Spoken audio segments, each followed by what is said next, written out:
علامہ صاحب آپ کیا فرمائیں گے اس حوالے سے کہ نبی علیہ السلام نے پہلے مرحلے میں انبیاء علیہ السلام کی امامت فرمائی نماز کی، تو اس حوالے سے اس میں کیا حکمتیں ملتی ہیں، اس حوالے سے بھی کچھ فرمائے گا، چونکہ اس میں فضیلت رسول تو نظر آ ہی رہی ہے، اور مزید کیا حکمتیں ہیں؟ الحمدللہ رب العالمین والعاقبۃ للمتقین والصلاۃ والسلام علی سید الانبیاء والمرسلین۔ اعوذ باللہ من الشیطان الرجیم، بسم اللہ الرحمن الرحیم۔ سبحان الذی اسریٰ بعبدہ لیلا من المسجد الحرام الی المسجد الاقصی الذی بارکنا حولہ لنریہ من آیاتنا انہ هو السمیع البصیر۔ صدق اللہ مولانا عظیم۔ بہت شکریہ رئیس بھائی، قبلہ مفتی صاحب نے بھی یہی آیہ مبارکہ وصول برکت کے لیے تلاوت کی ہے، اور یہی سورہ بنی اسرائیل کی پہلی آیت کریمہ ہے جس میں رب تبارک و تعالیٰ نے اس مبارک سفر کا ذکر کیا جو نبی کریم صلی اللہ تعالیٰ علیہ وسلم کی نبوت کی ایک بہت بڑی دلیل ہے۔ اللہ تبارک و تعالیٰ نے اپنے حبیب کو وہ مقام عطا فرمایا، وہ درجات رفیع، وہ بلندی عطا فرمائی جو کسی نبی کو، کسی رسول کو نہیں ملی ہے۔ یہاں پر ایک ذکر کروں گا، جیسے آپ نے فرمایا کہ رات کے حصے میں مفتی صاحب نے ذکر فرمایا، رات کے اندر یہ سفر ہوا، اور خاص طور پہ قرآن نے یہ بھی کہا کہ بعبدہ، اپنے بندے کو لے گیا۔ حالانکہ بندہ ہونا بظاہر اللہ تعالیٰ نے انبیاء کرام کا ذکر کیا تو ان کو اعزازات سے نوازا، ان کی صفات کے ساتھ ان کو مخاطب کیا، نبی کریم صلی اللہ علیہ وسلم کو بھی دوسرے مقام پر یا ایھا المزمل مدثر کے ساتھ، لیکن یہاں پر عبد کے ساتھ اللہ تعالیٰ نے مخاطب فرمایا۔ اس کی علت کیا ہے؟ علماء کرام نے تعریف فرمایا کہ دیکھیں، بنیادی بات یہ ہے کہ اللہ تعالیٰ نے حضرت یحییٰ کے لیے فرمایا کہ یبشرک بیحییٰ مصدقا سیدا و حسورا، آپ سید ہیں، حسور ہیں۔ فرمایا جتنی بھی صفات ہیں، یہ سلطنت کی، یہ ملکیت کی، یہ ساری کی ساری، یہ تمام صفات ہیں صفات مستعار، مجازی طور پر صفت دی، اصل میں یہ اللہ کی صفات ہیں۔ ساری قوتیں، ساری ملکیتیں اللہ تعالیٰ کی ہیں۔ کسی بندے کو جب یہ وصف دیا جاتا ہے تو وہ وصف مستعار ہوتا ہے۔ اللہ تعالیٰ نے اس مقام پر خاص طور پر اپنے حبیب کو اس وصف سے یاد فرمایا جو وصف عبدیت ہے، جو حقیقی وصف ہے، جو اصلاً وصف ہے۔ اور دیکھیے یہ بھی یاد رکھیے گا کہ مستعار مستعار ہوتا ہے، ادھار ادھار ہوتا ہے۔ مجازن کوئی چیز لے کر کسی کو یاد کیا جائے، اس کی وہ چیز نہیں ہوتی ہے جو اس کا اپنا وصف ہوتا ہے۔ اللہ تعالیٰ کے بندوں کے اور نیک بندوں کے جو اوصاف ہیں وہ رب تعالیٰ سے لیے گئے اللہ کی عطا سے، لیکن وصف عبدیت بندے کا اپنا وصف ہے۔ تو فرمایا سبحان الذی اسریٰ بعبدہ، لیکن اقبال نے کہا کہ یہ نہ سمجھنا کہ خالی عبد ہے، فرمایا نا عبد دیگر عبدہو چیز دیگر است، ما سراپا انتظار او منتظر۔ فرمایا یہ نہ سمجھنا مطلق عبد ہے، بلکہ اضافت کے ساتھ عبد ہے۔ تو عبدہو اور ہے اور عبد اور ہے۔ جب رب تعالیٰ فرمائے میرا بندہ اضافت کر دے تو وہ بندہ عام بندہ نہیں ہوتا، بلکہ وہ عبد کامل ہوتا ہے۔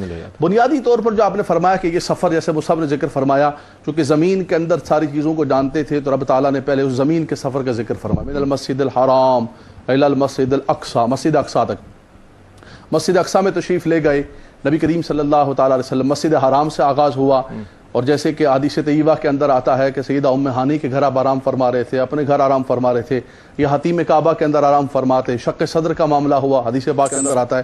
اس کے بعد آپ کے سفر کا آغاز ہوتا ہے، براق آتا ہے، فرشتے آتے ہیں، جبریل علیہ السلام آتے ہیں۔ یعنی ایک ہے کسی کا جانا خود، اور ایک ہے اہتمام و احتشام سے کسی کو لے جانا۔ مفتی صاحب نے بھی جو آیت کریمہ اپنا جانا اور ہے، اس کا بلانا اور ہے۔ وَلَمَّا جَاءَ مُوسَىٰ لِمِيقَاتِنَا، موسیٰ علیہ السلام تشریف لے گئے، یہاں ہے سبحان الذی اسریٰ، باب افعال کے ساتھ فرمایا لے گیا، راتوں رات لے گیا اپنے بندہ خاص کو۔ تو لے جانا اور ہوتا ہے اور جانا اور ہوتا ہے، اور وہ بھی اہتمام و احتشام کے ساتھ، ایک فوج کے ساتھ۔ اللہ تبارک و تعالیٰ کے فرشتے آئے ہیں، راستے میں جاتے ہوئے حضرت موسیٰ علیہ السلام کی قبر انور کے پاس سے گزرے، جیسے کہ حدیث صحیح کے اندر آتا ہے کہ موسیٰ علیہ السلام کی قبر کے پاس سے گزرے تو وہ قائم یصلی فی قبرہ، وہ اپنی قبر کے اندر کھڑے ہو کر نماز پڑھ رہے تھے۔ اب منظر آ گیا جس کا آپ نے خاص طور پر سوال کیا کہ بیت المقدس میں مسجد اقصی کے اندر نماز کا ادا کرنا۔ انبیاء کرام موجود ہیں، اللہ تبارک و تعالیٰ کا وہ قرآن مجید کے اندر حضور کا ذکر کرنا، اخذ اللہ میثاق النبیین لما آتیتکم من کتاب و حکمت ثم جاءکم رسول مصدق لما معکم، وہ جو اعزاز، وہ جو اکرام، وہ جو میثاق اللہ تعالیٰ نے ذکر کیا کہ انبیاء سے ہم نے لیا تھا، آج اس کی تفسیر حقیقی اور اس کا اصل منظر نظر آ رہا ہے۔ ابھی امام اہل سنت نے فرمایا کہ نماز اقصی میں تھا یہی سر، آیا ہو مان آئے اول آخر۔ فرمایا کو یہ نہ سمجھ لے کہ آخر میں آنے والا مقام کے اعتبار سے بھی آخری ہے، فرمایا آخر میں تشریف لائیں، لیکن مقام کیا ہے؟ حضور فرماتے جب میں وہاں پر پہنچا انبیاء کرام کی صفیں بنی ہوئی تھی، قدمنی جبریل، جبریل علیہ السلام نے مجھے آگے کیا، میں مصلی پر کھڑے ہو، اور سب انبیاء کرام کو حضور علیہ السلام نے نماز پڑھائی۔ تو فرمایا نماز اقصیٰ میں تھا یہی سر، عیاں ہو مانا اول آخر، کہ دست بستہ ہے پیچھے حاضر جو سلطنت آگے کر گئے تھے۔ وہ انبیاء کرام جو سلطنت اور حکومت اور سب کچھ کر کے گئے تھے، کتاب و حکمت، فرمایا آج وہ سب مقتدی بن کے کھڑے ہیں، اور میرے آقا صلی اللہ تعالی علیہ وسلم مقتدا اور امام بن کر مصلی امامت پر موجود۔ علامہ صاحب کیا فرمائیں گے اس حوالے سے کہ سفر معراج کے حوالے سے اگر ہم بات کریں تو اس کی حکمتیں اس سفر کی جو ہے، میں چاہوں گا اس حوالے سے کچھ، اور اس کے فلسفے کے حوالے سے بھی ارشاد فرمائیے گا۔ دیکھیں جی، ایک تو اللہ تبارک و تعالیٰ نے اپنے حبیب صلی اللہ تعالیٰ علیہ وسلم کو، جیسے مفتی عمیر صاحب نے بڑی خوبصورت بات فرمائی کہ انبیاء کرام کو زمین کی ہر چیز کو مسخر کیا، اور آقا دو جہاں صلی اللہ علیہ وسلم کے لیے سخر لنا کل شیء هو لک فی الارض والسماء والملک والملکوت، ہر چیز کو مسخر کر دیا، کوئی چیز بھی نہیں بچی۔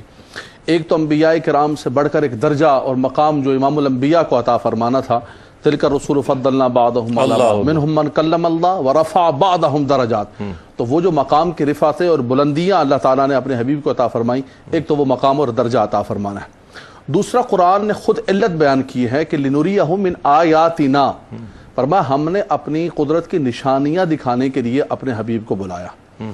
وہاں پر اللہ تبارک و تعالیٰ نے جہنمیوں کے احوال کو، جنتیوں کے احوال کو، اپنے غلاموں کو، آقا دو جہاں صلی اللہ علیہ وسلم کے غلاموں کو جو کچھ عطا کرنا ہے اس کو بھی دکھایا، اور جو وہ گناہ کریں گے، اللہ کی نافرمانی کریں گے تو جہنم کے اندر جو عذابات ہیں اس کی بھی تمثیل دکھائی، تاکہ جنت کا ایک شوق پیدا ہو اور جہنم سے ایک بچے۔ تو رب تبارک و تعالیٰ نے ہر چیز، نبی کریم صلی اللہ علیہ وسلم فرماتے ہیں کہ میرے سامنے جو ہے وہ دودھ بھی پیش کیا گیا اور شراب بھی پیش کی گئی، فرمایا میں نے دودھ کو اختیار کر لیا، تو فرمایا آپ نے فطرت کو اختیار کیا، حقیقت کو اختیار کیا۔ تو یہ ساری کی ساری چیزیں دکھانے کا مقصد یہ ہے، اور اللہ کے نبی صلی اللہ علیہ وسلم کا بار بار سوال کرنا کہ بھئی یہ کیا ہے، یہ کیا ہے۔ بعض لوگوں نے کہا کہ سوال جو ہے یہ لا علمی کی نعوذ باللہ دلیل ہوتی ہے، تو سوال ہمیشہ لا علمی کی دلیل نہیں ہوتی ہے۔ اللہ تعالیٰ نے قرآن مجید کے اندر بھی حضرت موسیٰ علیہ السلام سے پوچھا وما تلک بیمینک یا موسیٰ قال ہی عصائی اتوکا علیہا واحش بہا علی غنمی ولی فیہا معارب اخرى۔ تو رب تعالیٰ تو عالم یعلم ما فی الصدور ہے، وہ سب کچھ جانتا ہے، لیکن پتہ چلا کہ سوالات بار بار پوچھنے کا مقصد یہ ہے کہ امت کے لیے واضح ہو جائے کہ یہ گناہ ہیں، یہ ان کو عذابات پہنچ رہے ہیں۔ تو سب سے بڑا جو معراج کا فلسفہ ہے وہ حضور کے مقام کی رفعتیں اور امت کے لیے ان نشانیوں کو واضح کرنا ہے، ان نشانیوں کو دکھانا ہے۔ باقی قبلہ مفتی صاحب نے بہت جامع اور معنی گفتگو فرمائی، اور یہ ایک معاشرے کے اندر بڑی بحث کی جاتی ہے۔ بہت سارے لوگ جدید عقل کے تناظر کے اندر جو ہے وہ اس پر بحث کر رہے ہوتے ہیں کہ یہ کیسے ہو سکتا ہے، کیسے پار کر کے جائیں گے، جسم کیسے جائے گا، فلاں کیسے ہوگا، اللہ تبارک و تعالیٰ کی رؤیت کے حوالے سے گفتگو کی جاتی ہے۔ لیکن مسلم بات یہ ہے کہ معراج اللہ کے نبی، ہمارے ائمہ کرام نے، محدثین کرام نے باقاعدہ ایک الگ باب باندھا ہے، معراج کا ایک الگ باب اعزاز اور عنوان کے تحت باندھا ہے کہ یہ اللہ کے نبی صلی اللہ علیہ وسلم کے معجزات میں سے ایک معجزہ ہے۔ کیا بات ہے! وہ معجزہ کیسے بن سکتا ہے؟ اگر سیدنا صدیق اکبر رضی اللہ تعالیٰ سے کفار کہنے لگے یہ کیا ہو گیا، تیرے یار نے آج کیا بات کر دی، راتوں رات گیا، راتوں رات آ گیا، آپ نے فرمایا، حضور نے کہا انی اصدقہ بابعد من ذلک، اگر میرے آقا نے فرمایا تو اس سے بڑی بات کریں تو میں تصدیق کروں گا۔ کفار انکار کر رہے ہیں، شور شرابہ مچا رہے ہیں، وہ دلیلیں مانگ رہے، سیدنا صدیق اکبر کو اللہ نے درجہ عطا فرمایا۔ اگر صرف یہ خواب ہوتا، رئیس بھائی آپ ہی سوتے ہیں، میں بھی سوتا ہوں، رات کو خوابوں کے اندر کہاں پہنچ جاتے ہیں، صبح اٹھ کر آپ کی خواب سنا رہے ہوتے ہیں، مفتی صاحب بھی سنا رہے ہوتے ہیں، کوئی تکذیب نہیں کرتا، کوئی دنیا کا یہ نہیں کہتا کہ جھوٹ بول رہے ہو بھائی، یہ کیسے ہو سکتا ہے کہ تم یہاں سو اور خواب کے اندر تم خانہ کعبہ کا طواف کر رہے ہو۔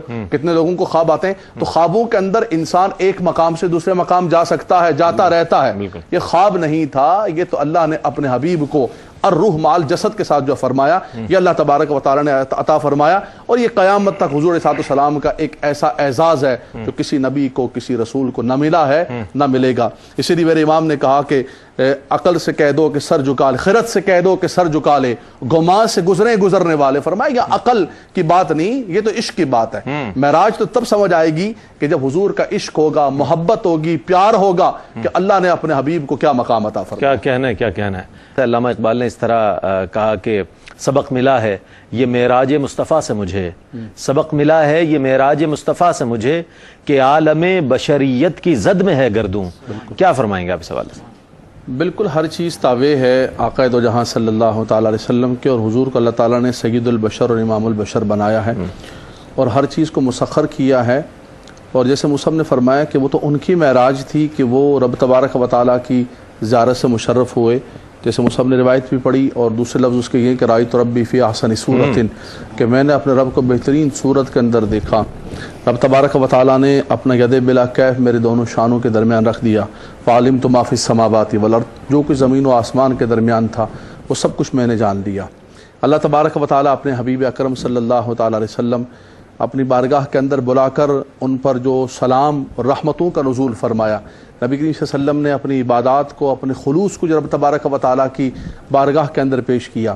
ایک اس کے اندر یہ ہے کہ اس وقت اپنے غلاموں کو فراموش نہیں کیا. اتنا بڑا مقام، اتنا بڑا درجہ، رب کا قرب، رب تبارک و تعالیٰ کی رویت اور دیدار، اللہ کے انعامات. لیکن اس وقت بھی اگر مدینہ کے تاجدار صلی اللہ علیہ وسلم نے یاد کیا تو ان گناہ گاروں کو یاد کیا. تو یہ امت پر بھی لازم ہے. جیسے مصعب نے بہت خوبصورت پیغام دیا ہے کہ ہم معراج کو یاد رکھیں. معراج کا بار بار بنیادی طور پر یہ ہے، ایک تو جیسے آپ نے فرمایا کہ بچوں کے لیے، نیو جنریشن کے لیے، بزرگوں نے سنا، بچوں تک یہ پیغام پہنچائے. اور ساتھ ساتھ معراج کا جو سبق ہے کہ الصلاۃ معراج المومنین، وہ ان کی معراج تھی. ہماری معراج کیا ہے کہ جو معراج کا تحفہ لے کر آئے ہیں ہم اس کی محافظت کریں. میرے آقا صلی اللہ علیہ وسلم کی آنکھوں کی جو ٹھنڈک ہے، حضور جس سے خوش ہوتے ہیں، یقیناً ہم سفر معراج کو، حضور کے مقامات کو بیان کرتے ہیں، ہمارے دلوں میں ایمان بڑھتا ہے، امت کے دل کے اندر ایمان بڑھتا ہے، جذبہ ایمانی بڑھتا ہے. لیکن ساتھ ساتھ آقا کی آنکھیں تب ٹھنڈی ہوتی ہیں کہ جب ان کے لائے ہوئے اس تحفے کی محافظت کی جاتی ہے. اس میں ایک جملہ صرف یہ کہوں گا، جیسے مصعب نے فرمایا کہ نوافل پڑھے جائیں، سب کچھ کیا جائے، لیکن ساتھ ساتھ اس کو رسم نہ بنایا جائے. اصل چیز ہے اللہ تبارک و تعالیٰ کی معرفت اور اللہ کے حبیب صلی اللہ تعالیٰ علیہ وسلم کی اتباع. تو اللہ تعالیٰ ہماری نسلوں کے اندر حضور کی محبت عطا فرمائے اور ہماری آنے والی نسلیں اپنے آقا صلی اللہ علیہ وسلم کے مقام اور مقام کی رفعتوں سے روشناس ہوں. کیا کہنا ہے